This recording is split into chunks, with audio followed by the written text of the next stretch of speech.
Hello, wonderful people of God. This is Pastor William Addai of the Beautiful Church. It's another moment to share God's wisdom with you concerning love relationship. Now, I would want to talk a bit on some factors to look out for before choosing or accepting a partner. You know, in our world today, it is a risk to just decide to fall in love. There are some points that you need to take note of so that you don't put yourself in a tight corner. I want to group this particular session into two. One, essential points, then two, compromising points. Essential because these points, you cannot decide to avoid them. You must pay attention to them. Compromising points because they are relative. I mean, it is not, let me put it in quote, it's not by force to accept it. Okay, now let's go to the first point, the essential. These points, you cannot avoid them. You need to pay attention to them. You need to sit down and discuss them. In fact, you can't even think twice about this point. It is either yes or no. One, the religion of faith of the partner or of the person you like or you want to choose. Listen, if you're a believer watching me, the Bible says, do not be unequally yoked with an unbeliever. You can't date an unbeliever.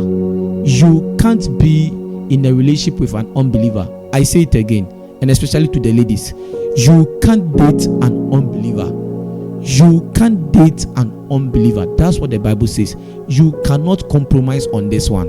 It is very essential to take note of this. Number two, the tribe of the person who likes you. Listen, you all know that in Ghana, there are some tribes who are not in quotes, are not in good terms with themselves. All right, I'm not here to mention any tribe, but you are aware.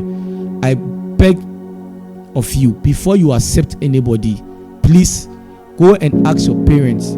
Before you choose or accept anybody, go and ask your parents or your authority figures in your life that, hey, I'm from this tribe, but I've met a lady or a guy from this tribe. I want you to know that this is my intention. Will you permit me? Am I allowed? So that you don't put yourself in trouble in the future. There was a situation like that 4 years ago. I mean, on campus, the guy was from a tribe, let's say A, and the lady from a tribe B. And in Ghana, those two tribes, they are not really in good terms. Do you know that they dated for 4 years? After 4 years, the guy decided to take the lady to the house, and then the guy's mother said, no, we won't permit this tribe in our family. They had to break up. That was so sad. That was so painful. I'm telling you, you wouldn't want to put yourself in such a situation. Number three, let me help you go over the points again. One, the religion or faith of the person. Two, tribe. Three, genotype. Now, so we are talking about genes here. I know you have heard a lot about genotype, or maybe you've not heard a lot about it, but let me tell you something. You cannot play with this issue.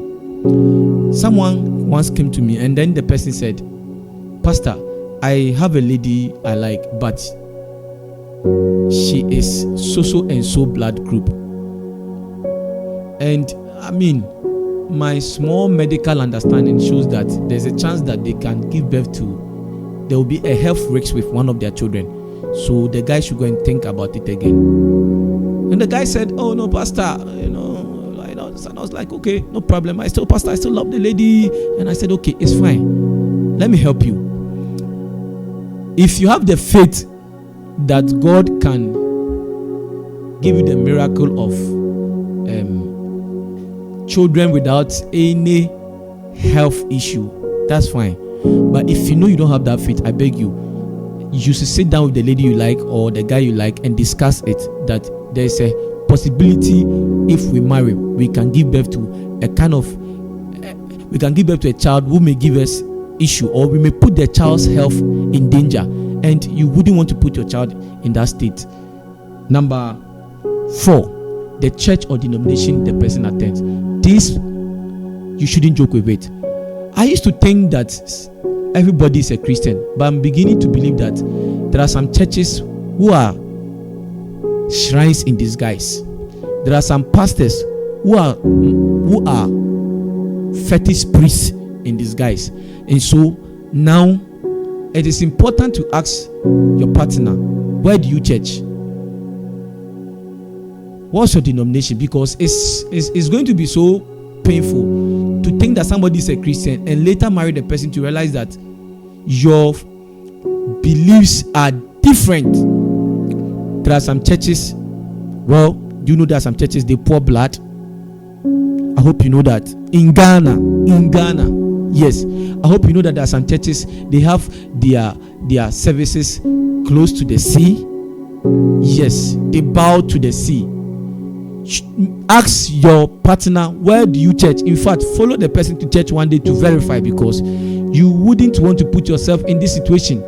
Can you imagine a believer then in the name of, oh, we are all Christians, we marry this person and are done. The person wakes up and is making some sounds, and all that. What will you do? You ask the person tells you that, oh, that's where I church and it's normal. Yes. So let me do a recap on the essential points. The points you cannot compromise on. 1, the religion or faith of the person. 2, tribe. 3, genotype. 4, the church or denomination the person attends. Now let's move on to compromising points. These points are not really essential. That means that you can decide to compromise on them and you are okay to do that. Okay. Number 1, the age of the person. It is said that age is a barrier. It is said that age is just a number. Yes, it's true. The issue of age is relative. There are people who can date their colleagues and marry their colleagues of the same age. There are people who also want to date people who are far older than them, and there are people who would want to date people who are younger than them. So these are points that we can't give a fixed solution to it or fixed counsel to it.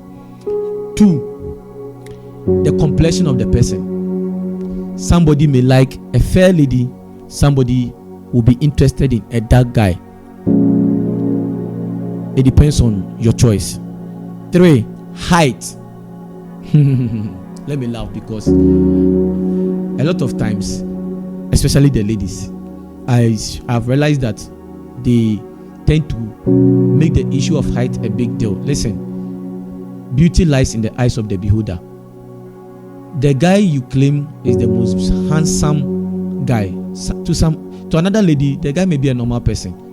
The lady you think that is the prettiest lady in your life, you'll be amazed that another guy meets this lady and the person will be like, oh, but this is just a normal beauty. All right, so these points you can decide to compromise on them, but with the essential, there is nothing like compromising with these ones for your safety.